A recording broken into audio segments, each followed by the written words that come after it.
Hey guys, welcome back to another DIY Design Dolls tutorial. I'm your host Stacy Barnes, and today we're going to be showing you how to create this gold foil text. Now, this is a super popular design that you can do with either gold foil, glitter, or any kind of texture or pattern of your choice. It's the same concept. So this is what the final design is going to look like. And so what we're going to do first is go ahead and create a new graphic. So we'll click new.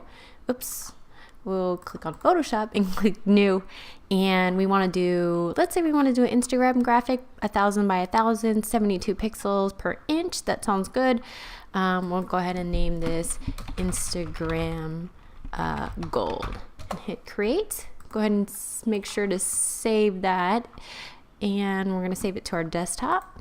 There we go. So first thing we're going to do is create the words that we're going to use for our graphic. I'm going to go ahead and reset this character. So what you see when you first open up Photoshop is the last setting that you used. Let's say you're using Photoshop for the first time. You're going to get Myriad Pro with 12-point font. So if you type in, let's say, gold foil, it's going to be super, super tiny. It's going to be very hard to read.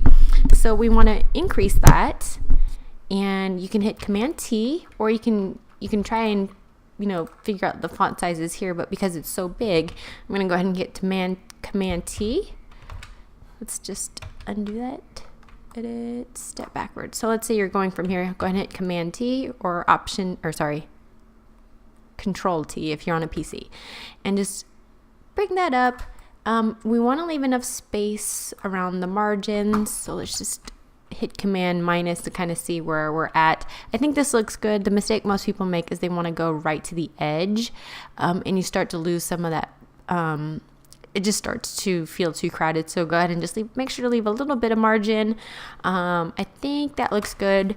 We'll go ahead and hit enter, and then we'll just shift it around until we can see our guidelines. So this is centered vertically. Now we just want to center it horizontally. There we go. Now we are all set. I'm going to save. Now we want to choose a script typeface. We want to choose something that has, one thing that I like to do whenever I resize the typeface is I always want to put in an even number. So it was at 38.3, and even 308 looks good. It just creates less problems later down the road. So we'll go ahead and hit 308. Now, don't try to use something like this, where the typeface, the strokes are super thin. Your gold will just kind of get lost in it. So we're gonna choose a typeface. It's sort of a thick brush script. This font that we're using here is called Willona. Now, even though, let's see, it doesn't look when you change the typeface, it doesn't center automatically, so we're gonna have to actually go back and change that. There we go. Now that looks centered. It's because the variations in height and width kind of vary when you change the font. So I had to recenter it again. Now I'm gonna take this gold foil texture that I got from Creative Market, and I'll go ahead and show you where I purchased that. So Creative Market, it's called the Goldish Kit, Gold Styles with Extras by Rosalind Zelinsky. Pretty sure I didn't get that right, but that's okay. So you'll see here that all of the different textures are available with this kit. I like this one because it has a lot of variations. You have glitter, and then you kind of have this, soft metal look to it. The look that we're going for today is number 15. It's sort of a painted gold, but it looks very similar to gold foil. And what you end up getting is a bunch of, let me see if I can find it. You're going to get a bunch of, that's not the one, bunch of JPEGs basically with the textures on it. And the one that I'm going to use is this. So all of the textures kind of come in just a flat JPEG. So you just want to select all. So either Control A or Command A. I kind of copy twice or 3 times just because sometimes Photoshop is finicky and doesn't copy it all on the first go. And then go back to our graphic, hit Command B, and it'll paste right over. Now this next step is pretty simple,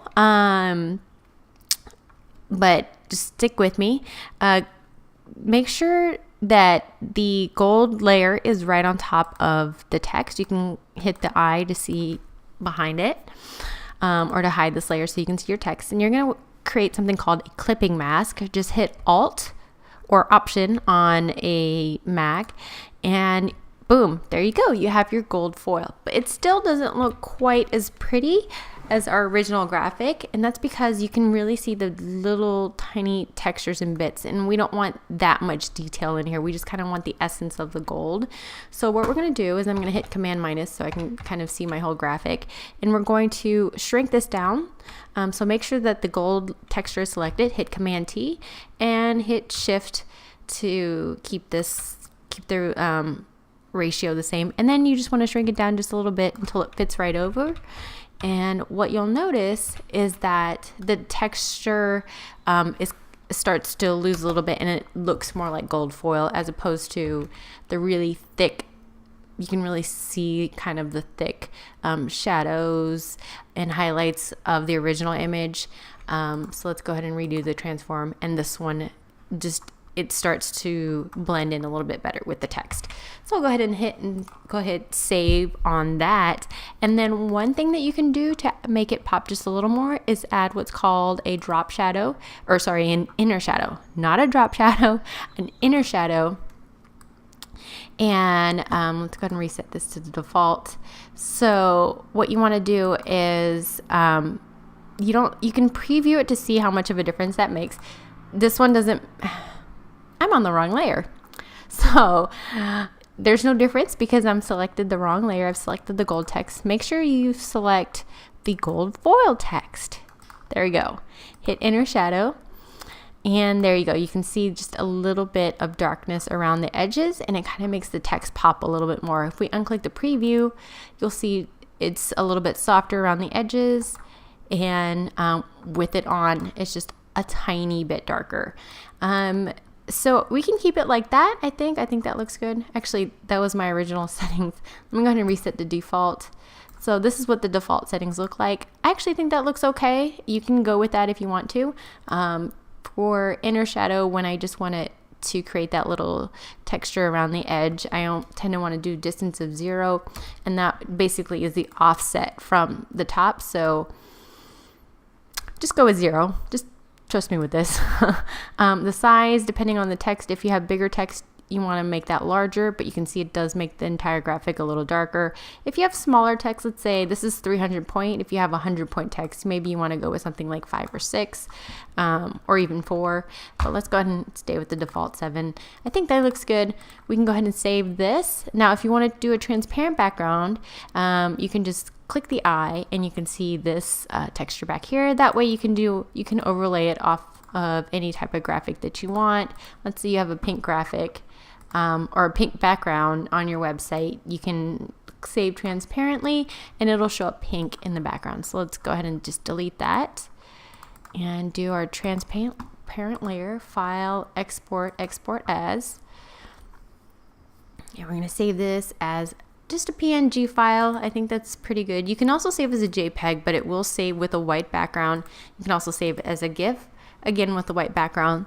I like the PNG because it has a soft, what's called anti-alias, where this is smooth and not pixelated, as opposed to the JPEG. The JPEG will create a very pixelated edge. So save as a PNG, hit export all, and it'll ask you where do you want to save. I want to save on desktop. This name looks good. Click export and it'll be on my desktop. Now when I open it up, you can see the preview. The background is white. When I open it up, the background is gray. That is letting me know that the background is transparent, not necessarily gray. So you can overlay it on white or black or whichever color text that you want, and that'll be the final image.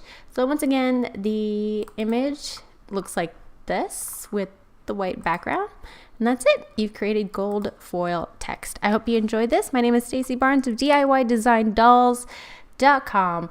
Thank you so much for watching. I'll see you on the next video.